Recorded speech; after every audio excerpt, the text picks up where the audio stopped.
പക്ഷെ അത് സ്ക്രിപ്റ്റ് എഴുതി കഴിഞ്ഞപ്പോൾ ഫഹദ് പതുക്കെ വലിഞ്ഞു കളഞ്ഞു. കാര്യം ഫഹദ് നോക്കിയപ്പോൾ ഫഹദിന് ചെയ്യാൻ പറ്റുന്നതായിട്ട് തോന്നാത്തതുകൊണ്ട്. അപ്പോൾ ഞാൻ ആ സമയത്താണ് ദിലീപേട്ടൻ റാഫിക്കരുടെ അടുത്ത് നിന്ന് ഈ കഥ കേൾക്കുന്നത്. കഥ കേട്ടു തന്നെ ദിലീപേട്ടൻ എന്നെ വിളിച്ചു, ഭായി നമുക്ക് ചെയ്യാൻ കേട്ടോ അവിടെ ഒരു സമയം. ഇപ്പോൾ ഷൂട്ട് ചെയ്തുകൊണ്ടിരിക്കുന്നു, ഫിലിം തീരുന്ന അവസ്ഥ എത്തി. പക്ഷേ ഇത് ഇനി ഇവിടെ നിന്ന് കിട്ടുമെന്നുള്ള സാധനം, ഇനി അത് കിട്ടിയാൽ തന്നെ ഇവിടെ എങ്ങനെ എത്തിക്കും എന്നുള്ള സാധനം. മേജറിനെ അവിടുത്തെ ബ്രിഗേഡിയർ വിളിച്ചിട്ട് പറഞ്ഞു, ഞങ്ങൾ പറയാതെ നിങ്ങൾ ആരും അവിടെ നിന്ന് അനങ്ങരുത്, ചെറിയ പ്രശ്നമുണ്ടെന്ന് പറഞ്ഞു. അതായത് ലൊക്കേഷൻ എടുക്കുന്ന സമയത്ത് ഭയങ്കര ഇമ്പോർട്ടൻ്റ് ആണ്. കാര്യം ഇപ്പം അവിടെ സേഫ് ആണോ അല്ലേ? ഫുൾ ബുള്ളറ്റ് പ്രൂഫുള്ള ഒരു വണ്ടിയിലൊക്കെ കയറ്റിയാണ് ഞങ്ങൾ റൂമിലോട്ടൊക്കെ മാറ്റുന്നത്. അടുത്ത ദിവസം വരുമ്പോഴേ പറയണേ, എന്നാലും ഇവിടെ നിങ്ങളുടെ ഷൂട്ട് നടക്കുന്ന സ്ഥലത്ത് ആൾ കയറിയായിരുന്നു, ഞങ്ങളവന്മാരെ പൊക്കിയിട്ടാന്ന് പറഞ്ഞു. ഓരോ ദിവസവും ഷൂട്ട് ചെയ്യുന്ന ഇവരുടെ ഫുട്ടേജ് വാങ്ങിച്ച് സൂക്ഷിക്കുക എന്നുള്ളതൊക്കെ ഭയങ്കര ടെൻഷനുള്ള കാര്യം. ഒരെണ്ണം അങ്ങനെ മിസ്സായി പോയാൽ മൊത്തം പണിപാടും. ഇന്ന് അതല്ല, നമുക്ക് എന്തെങ്കിലും സംഭവിച്ചാൽ തന്നെ ഇപ്പോൾ ഹാർഡ് ഡിസ്കിൽ എന്തെങ്കിലും സംഭവിച്ചാൽ തന്നെ റിക്കവർ ചെയ്തെടുക്കാൻ പറ്റും. അന്ന് എന്തെങ്കിലും പോയാൽ പോയത് തന്നെ. ഡയറക്റ്റ് ചെയ്യുക എന്ന് പറയുന്ന ഡ്രീം നല്ല ഡ്രീമാണ്, പക്ഷെ പ്രൊഡ്യൂസ് ചെയ്യുക എന്ന് പറയുന്ന ഡ്രീം അത്ര നല്ല സുഖമുള്ള ഡ്രീം അല്ല എന്ന് ഇപ്പോൾ മനസ്സിലായിട്ടുണ്ട്. കാരണം ഒരു കുഞ്ചാക്കോ ബോബൻ പടമായിരുന്നു, പിന്നെ ഒരെണ്ണം ഒരു ജയറാമേട്ടൻ റാഫിക്ക കൂട്ടുകെട്ടിലൊരു പരിപാടി പ്ലാൻ ചെയ്തിട്ടുണ്ട്. അങ്ങനെ പിന്നെ ഒരു പൃഥ്വിരാജ് പരിപാടിയുടെ ചർച്ചകൾ ഇങ്ങനെ നടന്നു പോയിക്കൊണ്ടിരിക്കുന്നത്. നമ്മളിപ്പോൾ സോഷ്യൽ മീഡിയ റീൽസ് എടുത്താലും എടാ ഇന്നത്തെ കാലമൊന്നുമല്ല, അന്നത്തെ സിനിമ എന്നൊക്കെ പറയുമ്പോൾ നമ്മൾക്ക് ആ കിട്ടുന്ന ഒരു പാറാൻ തമ്പുരാൻ അങ്ങനത്തെ സിനിമകളൊക്കെ എടുക്കുമ്പോഴും ആ ഒരു ഇതിലേക്ക് പോകുമ്പോഴും ഇപ്പോഴത്തെ ജനറേഷൻ അങ്ങനെയാണല്ലോ എടുത്ത് കാണിക്കുന്നത്. അല്ല, അന്നത്തെ സിനിമ എന്ന് പറയുമ്പോൾ ഇന്ന് ഒരുപാട് ടെക്നിക്കലി ഒരുപാട് സിനിമകൾ മാറി.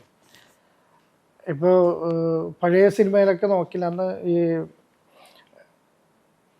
ശരിക്കും പറഞ്ഞാൽ അന്നായിരുന്നു ഈ ഏറ്റവും കൂടുതൽ സിനിമ എടുക്കാൻ ബുദ്ധിമുട്ടുള്ള സമയമാണ്. അവർ എടുക്കുന്ന പോലെ ഇന്നത്തെ പിള്ളേർക്ക് ഒരിക്കലും ചെയ്യാൻ പറ്റത്തില്ല. അതിൽ അപ്ഡേഷനുള്ള ഒരു വ്യക്തി ആഗ്നേയ ജോഷി സാർ മാത്രമേ കണ്ടിട്ടുള്ളൂ. അദ്ദേഹം അന്നും ഇന്നത്തെ കാലഘട്ടത്തിൻ്റെ ഒപ്പ് കൊടുക്കുന്നു. അന്നത്തെ അതെന്താണ് ഏറ്റവും ഗുണമെന്ന് പറഞ്ഞാൽ അദ്ദേഹം എല്ലാ സിനിമകളും കാണും. അപ്പോൾ പുള്ളിക്ക് അതിൻ്റെ വളർച്ച ശരിക്കും അറിയാവുന്നതുകൊണ്ടാണ് പുള്ളി അത്. അന്ന് ഈ പറയുന്ന പോലെ ഇത്രയും ദിവസങ്ങൾ വേണ്ട സിനിമ ഷൂട്ട് ചെയ്യാൻ. ഒരു 15 20 ദിവസമൊക്കെ ഉണ്ട്, 25 ദിവസമൊക്കെ ഉണ്ട്, 30 ദിവസമാണ് മാക്സിമം പോയി അന്നത്തെ ഒരു സിനിമ എന്നൊക്കെ പറയും. ഇപ്പം മിനിമം ഒരു 50 ദിവസം ഇല്ലാതെ ഒരു സിനിമയും തീരുന്നില്ല. അന്ന് ഇപ്പം എല്ലാവരും ഒരു സീൻ എടുത്തു കഴിഞ്ഞാൽ അല്ലെങ്കിൽ ഒരു ഷോട്ട് എടുത്തു കഴിഞ്ഞാൽ അപ്പം തന്നെ വന്ന് മോണിറ്ററിൽ എല്ലാവർക്കും കാണാം. അന്ന് അതൊന്നുമില്ല. അന്ന് ഈ ക്യാമറയിലൂടെ കാണുന്നത് മാത്രമാണ് ഇവർക്കെല്ലാം കാണാൻ പറ്റുന്നത്. പിന്നെ എഡിറ്റർ വന്ന് അത് വെട്ടി എല്ലാം റെഡിയാക്കി കഴിഞ്ഞിട്ട് ഇത് കാണാൻ പറ്റുള്ളൂ. എഡിറ്റർക്കും പോലും അന്ന് ഇങ്ങനെ ഇതിലേ കാണാൻ പറ്റുള്ളൂ, ഫിലിം കാണാൻ പറ്റുള്ളൂ. ഇപ്പൊ അതല്ല, ഇപ്പൊ എല്ലാം കണ്ടോണ്ട് ചെയ്യാൻ പറ്റുന്ന ടെക്നോളജി. അതൊരു മാറ്റം തന്നെയല്ലേ. അത് ഭയങ്കര നമുക്കതൊക്കെ കേട്ട് പരിചയമുള്ളൂ, അന്ന് അങ്ങനെ ഉണ്ടായിരുന്നു. പക്ഷെ എനിക്ക് തോന്നുന്നു അതൊക്കെ അത് കണ്ടു.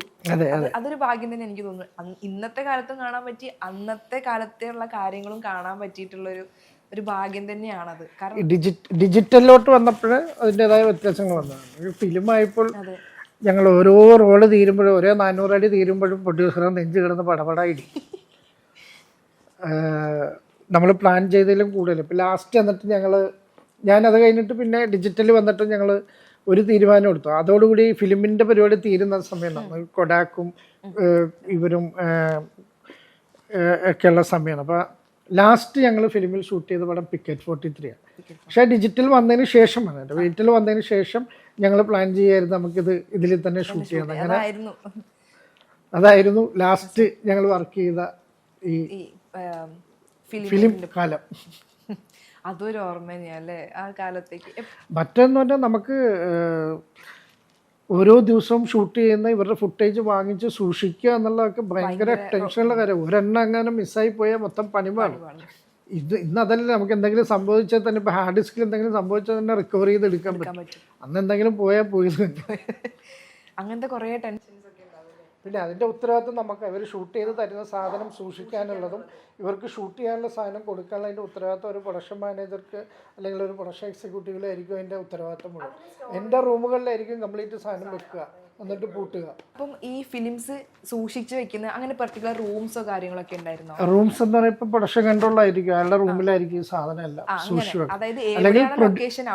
അല്ലെങ്കിൽ പ്രൊഡ്യൂസറുടെ റൂമിൽ വെച്ചിട്ട് ഉത്തരവാദിത്തം പ്രൊഡക്ഷൻ കൺട്രോളിൽ വെക്കുക. ഇത് എടുത്തു കൊടുക്കാനുള്ളത് എടുത്തു വെക്കാനുള്ള ഉത്തരവാദിത്തം അയക്കുക, അതിൻ്റെ കണക്കെഴുതി വെക്കാനുള്ള ഉത്തരവാദിത്തം ഒക്കെ അതായിരിക്കും. അപ്പോൾ ഈ പിക്കറ്റ് 43 എന്നുള്ള സിനിമയോടാണ് നമ്മൾ ഫിലിമിന്റെ ഇത് നിർത്തുന്നത് അല്ലേ? അല്ല, അതിനു മുമ്പേ നിന്നു. അതിനു മുമ്പ് ഡിജിറ്റൽ, അത് കഴിഞ്ഞ് ഡിജിറ്റല്. പിന്നെ ഞങ്ങൾ അന്ന് പിക്കറ്റ് 43 ഫിലിം ഇങ്ങനെ ഫസ്റ്റ് ഞങ്ങള് സോഫിയാൻ എന്ന് പറഞ്ഞ സ്ഥലത്താണ് എൻ്റെ ലൊക്കേഷൻ. സോഫിയാൻ എന്ന് പറഞ്ഞാൽ ഏറ്റവും കൂടുതൽ തീവ്രവാദികളുള്ള സ്ഥലവും ഏറ്റവും നല്ല ആപ്പിൾ ഉണ്ടാകുന്ന സ്ഥലവുമാണ് ഈ സോഫിയാൻ എന്ന് പറഞ്ഞാൽ. അവിടെയാണ് ഈ ഷൂട്ട്. ആദ്യം 2 ഘട്ടമായിട്ടാണ് എൻ്റെ ഷൂട്ട്. ആദ്യം മഞ്ഞില്ലാതെയും ഷൂട്ട് ചെയ്യണം, പിന്നെ മഞ്ഞ് വരുന്ന സമയത്ത്, അങ്ങനെ 2 ഘട്ടമായിട്ടാണ് എൻ്റെ ഷൂട്ട് ചെയ്യണം. അപ്പോൾ ഞങ്ങൾ ആദ്യം ലൊക്കേഷൻ കാണാൻ ചെന്ന് കഴിഞ്ഞപ്പോൾ ഇങ്ങനെ ജോമോനാണ് ഇങ്ങനെ മേജർ സാറിനോട് പറയുന്നത്, നമുക്കിത് ഫിലിമിൽ ഷൂട്ട് ചെയ്തല്ലോ സാർ, അത് ഗംഭീര പരിപാടിയായിരിക്കും, ഈ ക്ലൈമറ്റും അതിൻ്റെ പിക്ചറൈസേഷനും ഗംഭീരമായിരിക്കും.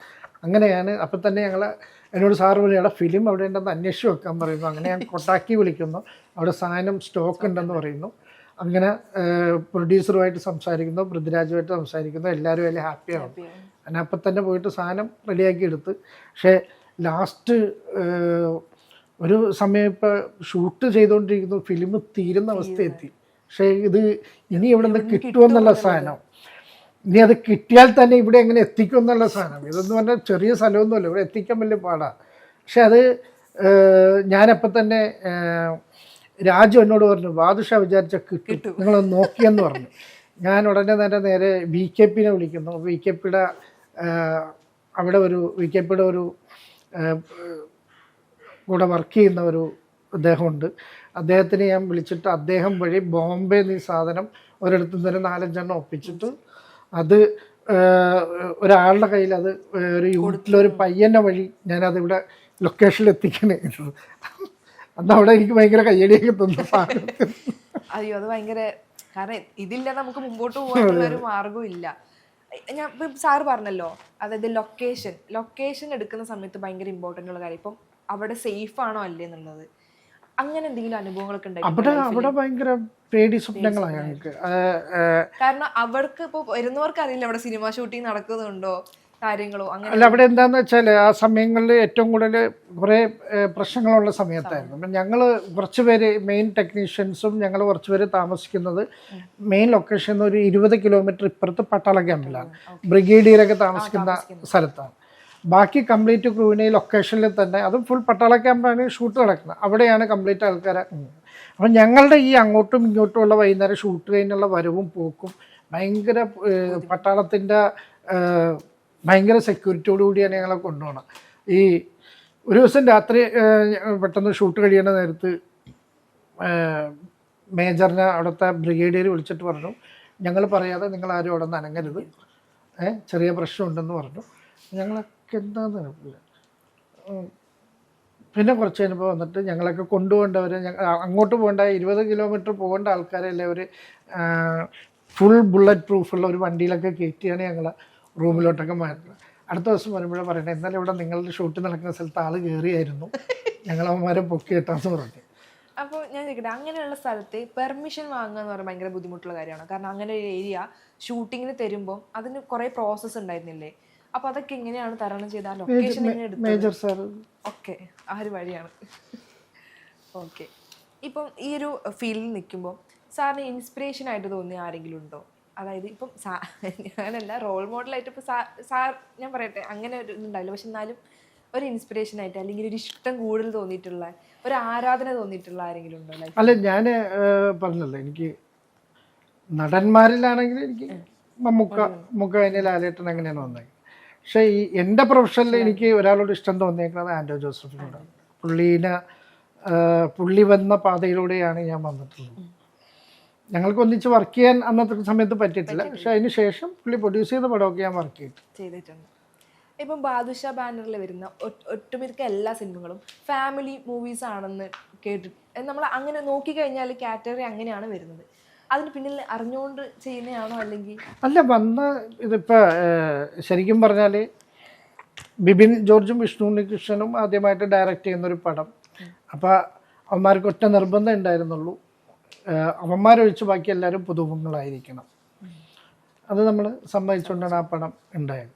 രണ്ടാമത്തത് ശരിക്കും പറഞ്ഞാൽ ആ വോയിസ് ഓഫ് സത്യ എന്ന് പറയുന്ന സിനിമയുടെ ത്രെഡ് പോലും പറയുന്നത് ഫഹദാണ്. ഞാൻ ഫഹദിനെ വെച്ച് ചെയ്യാനാണ് ആ സിനിമ ഞങ്ങൾ പ്ലാൻ ചെയ്തത്. പക്ഷെ അത് സ്ക്രിപ്റ്റ് എഴുതി കഴിഞ്ഞപ്പോൾ ഫഹദ് പതുക്കെ വലിഞ്ഞു കളഞ്ഞു. കാര്യം ഫഹദ് നോക്കിയപ്പോൾ ഫഹദിന് ചെയ്യാൻ പറ്റുന്നതായിട്ട് തോന്നാത്തതുകൊണ്ട്. അപ്പോൾ ഞാൻ ആ സമയത്താണ് ദിലീപേട്ടൻ റാഫിക്കാരുടെ അടുത്ത് നിന്ന് ഈ കഥ കേൾക്കുന്നത്. കഥ കേട്ടുതന്നെ ദിലീപേട്ടൻ എന്നെ വിളിച്ചു, ഭായി നമുക്ക് ചെയ്യാൻ കേട്ടോ ഇവിടെ എന്ന് പറഞ്ഞിട്ട്. അപ്പോൾ ഞാൻ ഫഹദിനോട് പറഞ്ഞത്, ദിലീപേട്ടൻ ചെയ്യാൻ വേണ്ടി ചോദിക്കണേണ്ട, എന്താ വേണ്ട, ഞാനിത് ബാധക്കായിട്ട് അങ്ങോട്ട് പറയായിരുന്നാണ്. കാര്യം ആരും ചെയ്യുന്നില്ലെങ്കിൽ പുള്ളി പ്രൊഡ്യൂസ് ചെയ്ത് ദിലീപേട്ടനെ വെച്ച് ഈ പടം ചെയ്യാൻ പുള്ളി ആഗ്രഹിച്ചിരുന്നൊരു പടമാണെന്ന് പറഞ്ഞു. അങ്ങനെയാണ് വോയിസ് ഓഫ് സത്യാനന്ദൻ ഉണ്ടായിരുന്നത്. അത് ഒരു ഫസ്റ്റ് പ്രൊഡക്ഷൻ, അതിൻ്റെ ഒരു സാറ്റിസ്ഫാക്ഷൻ അതായത് ഇങ്ങനെയാണ് ഫാമിലിക്ക് എല്ലാവർക്കും ഒരു പ്രൗഡാണ്. കാരണം ആരും ഒരു നിലയിൽ എത്തുക എന്നുള്ളത്, സ്വന്തം ഒരു പ്രൊഡക്ഷൻ, സ്വന്തമായിട്ട് ഒരു ഫിലിം പ്രൊഡ്യൂസ് ചെയ്യുക എന്ന് പറയുന്നത് എല്ലാവരുടെ ഒരു ഡ്രീമാണത്. അപ്പോൾ ഞാനൊരു സിനിമ ഡയറക്റ്റ് ചെയ്തു എന്ന് പറയുന്നതിനപ്പുറം തന്നെയാണ് ഒരു ഫിലിം ഞാൻ പ്രൊഡ്യൂസ് ചെയ്തതിൻ്റെ ഫസ്റ്റ് പ്രൊഡക്ഷൻ എന്ന് പറയുന്നത്. ഡയറക്റ്റ് ചെയ്യുക എന്ന് പറയുന്ന ഡ്രീം നല്ല ഡ്രീമാണ്, പക്ഷെ പ്രൊഡ്യൂസ് ചെയ്യുക എന്ന് പറയുന്ന ഡ്രീം അത്ര നല്ല സുഖമുള്ള ഡ്രീം അല്ല എന്ന് ഇപ്പോൾ മനസ്സിലായിട്ടുണ്ട്. കാര്യം ശരിക്കും പറഞ്ഞാൽ ഞാനിപ്പോൾ ഈ പറഞ്ഞ പടങ്ങളൊക്കെ എനിക്ക് ലോസ് തന്നെയാണ് ഇതുവരെ. ഇനി അങ്ങോട്ട് പ്ലാൻ ചെയ്ത് വെച്ചിരിക്കുന്ന പടങ്ങളൊക്കെയാണ് ഞാൻ പ്രോഫിറ്റബിൾ ആക്കാമെന്ന് വിചാരിച്ചുകൊണ്ടിരിക്കുന്ന പടങ്ങൾ. സാറിനൊരു ഇതുണ്ട്, അതായത് ഇപ്പം എന്തൊക്കെയാണെങ്കിലും ഇനി മുമ്പോട്ട് എന്നുള്ള രീതിയിൽ തന്നെ ഒരു 2026 എങ്ങനെ വന്നാലും ഒരു 3 സിനിമയെങ്കിലും നമ്മൾ ചെയ്യും. അത് ഏകദേശം ധാരണയാക്കി കഴിഞ്ഞു. ഒരെണ്ണം ഒരു ഫഹദിൻ്റെ പടമായിരിക്കും, ഒരെണ്ണം ഒരു കുഞ്ചാക്കോ ബോബൻ പടമായിരിക്കും, പിന്നെ ഒരെണ്ണം ഒരു ജയറാമേട്ടൻ റാഫിക്ക കൂട്ടുകെട്ടിലൊരു പരിപാടി പ്ലാൻ ചെയ്തിട്ടുണ്ട്. അങ്ങനെ പിന്നെ ഒരു പൃഥ്വിരാജ് പരിപാടിയുടെ ചർച്ചകൾ ഇങ്ങനെ നടന്നു പോയിക്കൊണ്ടിരിക്കുന്നുണ്ട്. ഷിഫ, ഇപ്പം കുഞ്ഞാകുമ്പോൾ ഒരുപാട് ഫിലിംസ് ചെയ്തിട്ടുണ്ട് തോന്നുന്നു. അപ്പോൾ ഉണ്ടായിരുന്ന ഒരു അനുഭവങ്ങൾ എങ്ങനെയായിരുന്നു, ഇപ്പോഴും ഓർമ്മയുണ്ടോ കുഞ്ഞാകുമ്പോൾ? എനിക്ക് ഷൂട്ടിന് പോകാൻ ഭയങ്കര ഇഷ്ടമാണ്. ഞാൻ അഭിനയിക്കാനല്ലേ തന്നെ വാപ്പയുടെ കൂടെ ലൊക്കേഷനിൽ പോകും. പിന്നെ അഭിനയിക്കുന്നത് എങ്ങനെ എനിക്ക് തോന്നുന്നു കർമ്മയോധയില ഞാൻ ആദ്യമായിട്ട് ചെയ്യുന്നല്ലേ. കർമ്മയോധയിൽ പെട്ടെന്ന് ലൊക്കേഷനിൽ ഒരു കൊച്ചിനെ വേണമെന്ന് പറഞ്ഞപ്പോൾ എന്നെ എടുത്ത്, ഞാനിതുപോലെ സിനിമ കാണാൻ പോയ സമയത്ത് എന്നെ അടുത്ത് കൊടുത്തു തോന്നുന്നു. അങ്ങനെയാണോ ചെയ്തത്?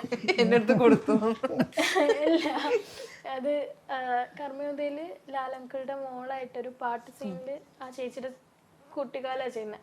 അപ്പോൾ എനിക്ക് തോന്നുന്നു അങ്ങനെയായിരുന്നു, അങ്ങനെ വല്ലതായിരിക്കും നടന്നു കാണുക. അത് കഴിഞ്ഞിട്ട് പിന്നെ ലൊക്കേഷൻ മെമ്മറീസ് ആയിട്ട് പറയാൻ എനിക്ക് തോപ്പിൽ ചോപ്പനിൽ പിന്നെ പുള്ളിക്കാര സ്റ്റാറിലും അത്യാവശ്യം നല്ലതുണ്ടായി. കാരണം പുള്ളിക്കാര സ്റ്റാറിൽ ഞാൻ കുറേ ഫ്രണ്ട്സിനെ എനിക്ക് കിട്ടി. അതൊരു സ്കൂൾ കൈൻഡ് ഓഫ് സ്റ്റോറി ആയതുകൊണ്ട് കുറേ ഫ്രണ്ട്സ് ഉണ്ടായിരുന്നു. പിന്നെ തോപ്പിൽ ചോപ്പനായിരുന്നെങ്കിൽ അതിൽ എനിക്ക് ഓർമ്മയുള്ളത് ഫസ്റ്റ് ഷെഡ്യൂളിൽ എനിക്ക് കയ്യിൽ മൈലാഞ്ചി ഉണ്ടായിരുന്നു.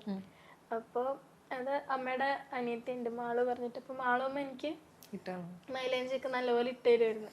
അപ്പൊ നെക്സ്റ്റ് ഷെഡ്യൂൾ പോയ ടൈമിലാണ് അവര് മൈലാഞ്ചി ഇല്ല, അപ്പൊ അവര് പറഞ്ഞ് മൈലാഞ്ചി ഇടണം എന്നുള്ളത് പറഞ്ഞു. രാവിലെ ഞാൻ ഇങ്ങനെ ലൊക്കേഷനിൽ രാവിലെ ഞാൻ ഇങ്ങനെ നമ്മളുടെ റൂമിൽ നിന്ന് ഇങ്ങനെ എണ്ണിക്കുമ്പോൾ എൻ്റെ കയ്യിൽ മൊത്തം ഇങ്ങനെ പാമ്പിനെ പോലെ കുറെ സാധനം മൈലാഞ്ചി ഇങ്ങനെ വരച്ചിട്ടുണ്ട്. അപ്പോഴാണ് അറിയുന്നത് അമ്മ രാവിലെ ഇരുന്ന് വരച്ചിട്ടതാ. എന്തിനാ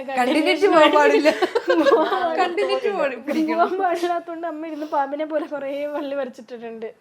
അതൊക്കെ മൈലാഞ്ചി ഉണ്ടോ? ഞാനിപ്പോ പറഞ്ഞപ്പോഴേ ഓർക്കുന്ന പോലെ. എന്നിട്ട് എനിക്കപ്പോ ഭയങ്കര സങ്കടമൊക്കെ പാമ്പിനെ പോലെ, കാരണം ഇത് കഴിഞ്ഞ് ഇത് ഓക്കെ അല്ലാണ്ട് എനിക്ക് അഭിനയിക്കാൻ ഭയങ്കര ഇഷ്ടമായിരുന്നു. എനിക്കിങ്ങനെ ആ ലൊക്കേഷനിൽ പോയി തുടങ്ങി കണ്ടു തുടങ്ങിയിട്ടാണോ അഭിനയം ഇഷ്ടപ്പെട്ടു തുടങ്ങിയത്, അല്ലെങ്കിൽ സിനിമ കണ്ടിട്ടാണോ, അല്ലെങ്കിൽ ലൊക്കേഷനിൽ പോയിട്ടാണോ? ലൊക്കേഷനിൽ പോയിട്ട് എനിക്കങ്ങനെ ഞങ്ങൾക്ക് കുറെ നാള് പോവാം, രാവിലെ എണീക്കുന്നു, രാത്രി ലേറ്റ് ആയിട്ട് സ്കൂളിൽ പോകണ്ട. എനിക്കത് ഭയങ്കര ഇഷ്ടമാണ്. ഇങ്ങനെ കുറെ നാളവിടെ പോയി നിൽക്കുക, നിന്ന് ചെയ്യുക. തിരിച്ച് വീട്ടിൽ വന്ന് പോകുന്നതിനാണ് എനിക്ക് വലിയ താല്പര്യമില്ല. കുറെ ദൂരെ പോയിട്ട് അവിടെ പോയാ എനിക്ക് ഭയങ്കര ഇഷ്ടമാണ്. അങ്ങനെ പിന്നെ ചെറുപ്പത്തിൽ ഏറ്റവും കൂടുതൽ സീനിൽ അഭിനയിച്ച പടം അതില് ഒരു കുരുട്ട് അവനൊരു ഷോർട്ട് മൂവി ചെയ്തിട്ടുണ്ട്, ആക്ട് ചെയ്തിട്ടുണ്ടോ? എന്തോന്നും അങ്ങോട്ട് ഉണ്ടാട്ടെ. ഒരു ഫിലിം വന്നിട്ടുണ്ട്. അപ്പൊ അഭിനയിക്കാൻ ഇഷ്ടമൊക്കെയാണ്, ക്യാമറയുടെ മുമ്പിൽ അനങ്ങും തോന്നണം. ഇപ്പൊ എനിക്ക് മൂടില്ല, ഞാൻ നാളെ വരാം. അങ്ങനെയാണോ? അങ്ങനെ വരും. ഇനി ഷിഫയുടെ ഒരു ഡ്രീം എന്താണ്? ഇപ്പം എനിക്ക് തോന്നുന്നു ആഗ്രഹിച്ചിട്ടല്ലാത്ത പക്ഷെ എന്നാൽ പിന്നീട് ഇഷ്ടം തോന്നിയൊരു കാറ്റഗറിയാണ് എനിക്ക് തോന്നുന്നു ആക്ടിങ്ങും ഫാഷനും. ഇപ്പം എന്തിലേക്കാണ് കൂടുതൽ ഫോക്കസ് കൊടുക്കുന്നത്? രണ്ടും എനിക്ക് വേണം. ഒരുപോലെ കൊണ്ടുപോകണം. ഇപ്പൊ ഡ്രീം അതാണോ? ഇപ്പൊ അച്ചീവ് ചെയ്യാൻ തോന്നുന്ന ഒരു കാര്യം അതാണോ? ഇപ്പൊ കറന്റ്ലി അതാണ്. ആ ഒരു രണ്ടും നല്ല രീതിയിൽ കൊണ്ടുപോയി ഒരു സക്സസ് വേണമെന്നുണ്ട്. പിന്നെ അല്ലാണ്ട് വേറെ കുറച്ച് പ്ലാൻസ് ഒക്കെ ഉണ്ട്, നമുക്ക് നോക്കാം. സ്റ്റഡീസ് എങ്ങനെയാണ് കൊണ്ടുപോകുന്നത്? സ്റ്റഡീസ് ഇപ്പൊ 12th ആണ്, 12th ചെയ്തോണ്ടിരിക്കുക. ഇത് കഴിഞ്ഞിട്ടും കുറച്ച് അറ്റൻഡൻസ് വളരെ കുറവാണ്. രാവിലെ എഴുന്നേക്കാൻ മടിയാണ്, സ്കൂളിൽ പോണ ദിവസം. വേറെ എന്തെങ്കിലും ആണെങ്കിലോ ചാടി സിനിമക്ക് പോവാന്ന് പറയുമ്പോ ചാടി നീച്ച് ഫുൾ റെഡി ഗെറ്റപ്പ്. അത് അമ്മ പറയുക, ഷൂട്ട് അല്ലെങ്കിൽ ഷോ ഉണ്ടെങ്കിൽ രാവിലെ എനിക്ക് പോവല്ലോ. രാവിലെ ഞാൻ എണ്ണിക്കും. അപ്പോ ഞാൻ കുറച്ച് നേരത്തെ അലാം വെക്കും. അപ്പൊ അത് എണ്ണിട്ട് കഴിഞ്ഞിട്ട് വീണ്ടും ഒരു ഇനി കുറച്ചേരം കൂടി ഉറങ്ങാലോ ആ ഒരു സുഖത്തിൽ വീണ്ടും കിടക്കും. അപ്പൊ വന്നിട്ട് അമ്മ ഒച്ചയെടുക്കും. കേൾക്കുമ്പോ എനിക്ക് ദേഷ്യം വരും. രാവിലെ തന്നെ ഒച്ചെടുക്കാൻ ഭയങ്കര ബുദ്ധിമുട്ടാണ്. സൂക്ഷിക്കണം. ഡെയിലി ഇത് തന്നെ, അതുകൊണ്ടാണ് ഒച്ചയെടുക്കുന്നത്. ശീലമായല്ലേ. ഡിഗ്രി അങ്ങനെ മാസ്റ്റർ പ്ലാൻസ് ഉണ്ടോ? പ്ലാൻസ് ഉണ്ട്. അബ്രോഡ് ഓക്കെ, സീക്രട്ട് ആണ് കേട്ടോ. ഇദ്ദേഹത്തിന്റെ പ്ലാൻസ് ഒക്കെ എങ്ങനെ? മ്യൂസിക്കിൽ കമ്പോസർ ആയിട്ടാണോ അല്ലെങ്കിൽ സിംഗർ ആയിട്ടാണോ? എന്താണ് കൂടുതൽ ഫോക്കസ് ചെയ്യുന്നത്? ഡയറക്ഷൻ ആണ്. ഗിറ്റാർ അല്ലാതെ ഏതൊക്കെ ഇൻസ്ട്രുമെന്റ്സ് വേറെ വായിക്കും? കീബോർഡ്. ഡയറക്ഷനാണ് താല്പര്യം അല്ലേ? ആരെങ്കിലും റോൾ മോഡൽ ഉണ്ടോ? ആരായിരിക്കും റോൾ മോഡല്? ഇല്ല, ഞാൻ തന്നെ. അല്ല, അങ്ങനെയൊന്നുമില്ല. ഉണ്ട്, ഒരാളുണ്ട്, വിദ്യാസാഗർ. സാഹിർ കുഞ്ഞാവുമ്പോഴാണോ അഭിനയിച്ചു തുടങ്ങിയത് അല്ലെങ്കിൽ ഇപ്പൊ? അല്ലേ, ഇപ്പൊ ഈ അടുത്ത്. ഏത് ഫിലിമിലാ? ഒരു ഷോർട്ട് ഫിലിം. ഉണർവ്. അത് ഇവിടെ കേരള പോലീസ് നിർമ്മിച്ച ഷോർട്ട് ഫിലിമാണ്. അത് ഏകദേശം 1,00,000 സ്കൂളുകളിൽ അത് പ്രദർശിപ്പിക്കുകയും ഒരുപാട് തലങ്ങളിലേക്ക് പോയൊരു ഉണർവ് എന്ന് പറഞ്ഞ ഷോർട്ട് ഫിലിമാണ്. അത് കലന്തൻ ബഷീർ എന്ന് പറഞ്ഞാണ് ഡയറക്റ്റ് ചെയ്തിരിക്കുന്നത്. അതായത് റോഷൻ ബഷീറിന്റെ വാപ്പ. എങ്ങനെ ഉണ്ടായിരുന്നു അപ്പോൾ അഭിനയിക്കാൻ? അപ്പോൾ ഇങ്ങനത്തെ പ്രശ്നമുണ്ടോ അല്ലെങ്കിൽ ഫേസിങ് പ്രശ്നമുണ്ടോ? ഇതാണോ പ്രശ്നം? സോഷ്യൽ ആൻസൈറ്റി അങ്ങനെയാണോ? മയക്കമരുന്നിനെതിരെയുള്ള ഒരു ഇതായിരുന്നു. അച്ഛനാണ് പറയുന്നത്, ഞാനാണ് പറയേണ്ടതൊക്കെ. ഉണർവിലാണ് ഇതാണ് ചെയ്തത്, ഞാൻ ഇങ്ങനെ ചെയ്തു എന്നൊക്കെ പറ. ഉണ്ടില്ലേ നീ?